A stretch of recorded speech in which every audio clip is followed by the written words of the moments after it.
Hello bachcho, let's see this question. In an organic compound of molar mass greater than 100 containing only carbon, hydrogen and nitrogen, the percentage of carbon is 6 times the percentage of hydrogen, while the sum of the percentages of carbon and hydrogen is 1.5 times the percentage of nitrogen. What is the least molar mass? Option A 175, option B 140, option C 105 and option D 10. अब इस question को समझने के लिए हमें पहले कुछ important की कॉन्सेप्ट्स के ऊपर ध्यान देना। हम सबको हमें दे रखा है कि जो कंपाउंड है it only contain carbon, hydrogen and nitrogen, तो हम इसका जनरल फॉर्मूला कंसीडर कर लेते हैं CXHYNZ। ठीक है, तो यहाँ से जो मास परसेंटेज ऑफ कार्बन हो जाएगी वो कितने के इक्वल हो जाएगी? 12x, because atomic mass of carbon is 12।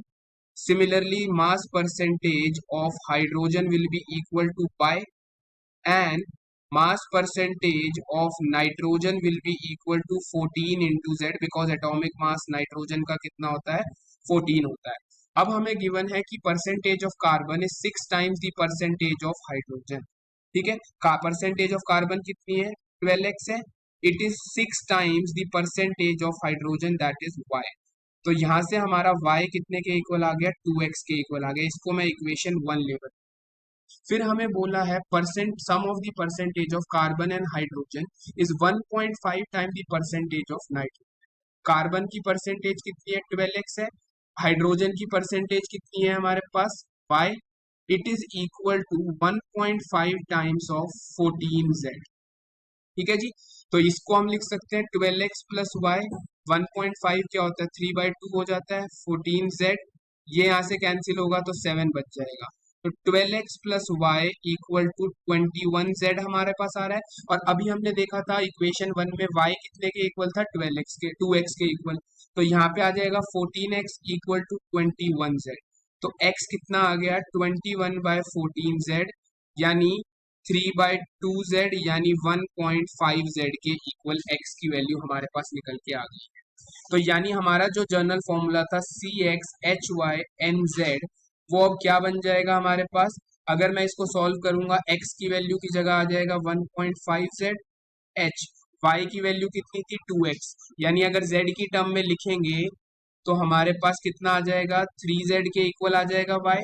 तो यानी h कितना आ गया? 3z, n के साथ में आ जाएगा z। ठीक है, अगर मैं इस फॉर्मूले को सिंप्लीफाई करता हूं तो ये आ जाएगा C3z, h के साथ 6z आ जाएगा, और हमारे पास n के साथ आ जाएगा हमारे पास 2z आ जाएगा।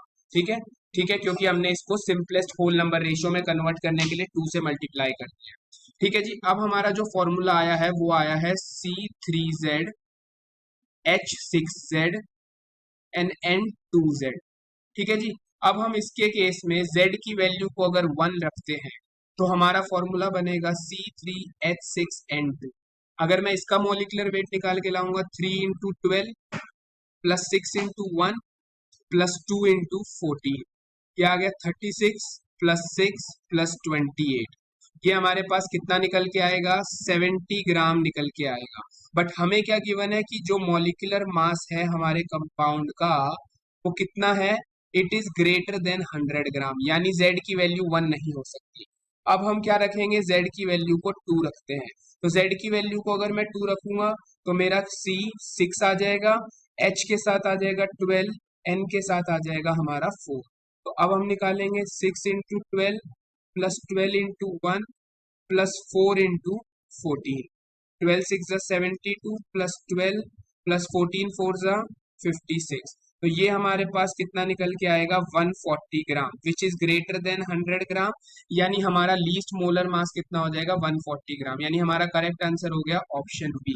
आई hope you understood it well. All the best, thank you.